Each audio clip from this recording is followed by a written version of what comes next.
สบายดี FC ของสร้างไส้มดสกูทุกคนเนาะหลังจากที่ไข้แน่จากอาการเป็นไข่เนาะน็อกไป2 มื้อพี่น้องเกือบบ่รอดไข้ขึ้น39.5เนาะขับรถเกือบบ่ฮอดเฮือนพี่น้องหลังจากช่วงแน่แล้วก็สิมารายงานสภาพอากาศให้กับพี่น้องได้ฮู้ทันโมงทันเวลาได้บาดนี่พี่น้องเอ้ยอย่ามันเกิดความเสียหายกับทรัพย์สินหรือว่า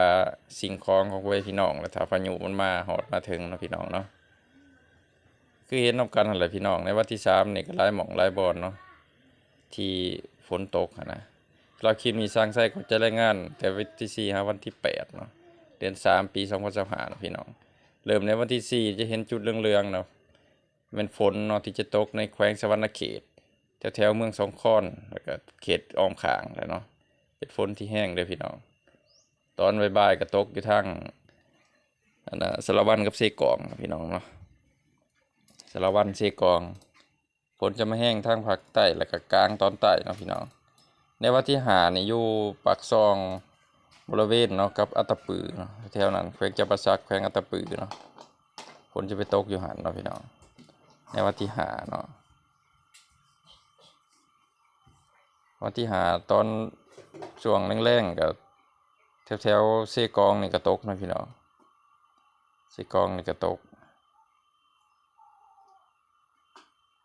วันที่6นี่ฝนจะแห้งนะพี่น้องตกเป็นบริเวณกว้างเนาะวันที่6ตกเป็นบริเวณกว้างแถวภาคใต้นี่ถือว่าเกือบหมดเนาะ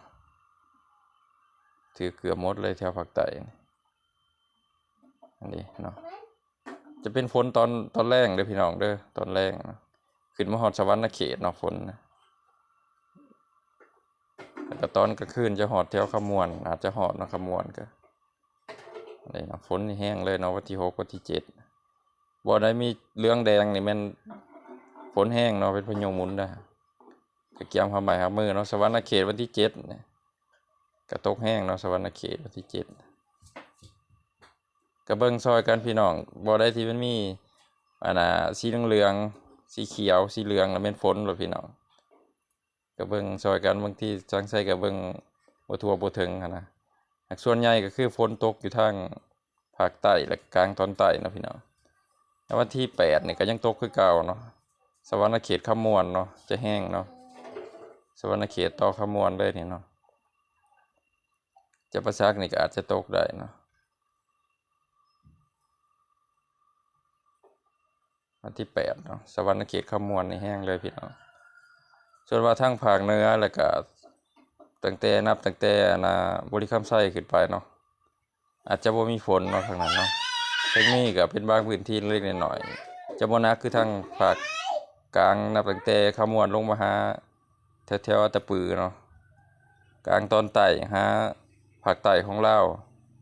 วันที่4หาวันที่8เดือน3ปี2025เนาะฝนตกมาแห้งอย่างแน่นอนเนาะสร้างไส้ฟันธงพี่น้องคลิปนี้มั่นใจตกแท้พี่น้องอากาศร้อนแบบนี้บ่เหลือฉะนั้นเลยเกียมทำใหม่ครับมือกันเนาะพี่น้องเอาใครเห็นคลิปนี้เห็นว่ามันดีมีประโยชน์ก็กดแชร์กันไปนะพี่น้องนะสวรรณเขตเฮาเกียมเลยมื้ออื่นวันที่4เกียมรับมือเต็มๆเนาะพี่น้องเนาะเอาสำหรับคลิปนี้ก็สิขอจบซ้ำนี้เนาะขอขอบคุณสำหรับผู้ที่เข้ามาเบิ่งแล้วก็กดไลค์กดแชร์กันเนาะเอาขอขอบใจ